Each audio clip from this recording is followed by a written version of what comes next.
بسم اللہ الرحمن الرحیم۔ السلام علیکم ورحمۃ اللہ وبرکاتہ۔ ہر تکلیف سے محفوظ رہنے کی دعا۔ بسم اللہ الذی لا یضر مع اسمہ شیء فی الارض ولا فی السماء وہو السمیع العلیم۔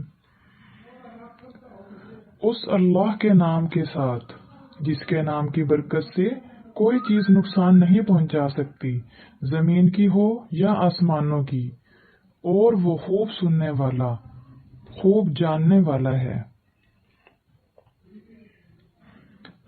جو شخص یہ دعا صبح اور شام 3 مرتبہ پڑھے گا، اس کو کوئی چیز تکلیف نہیں دے گی۔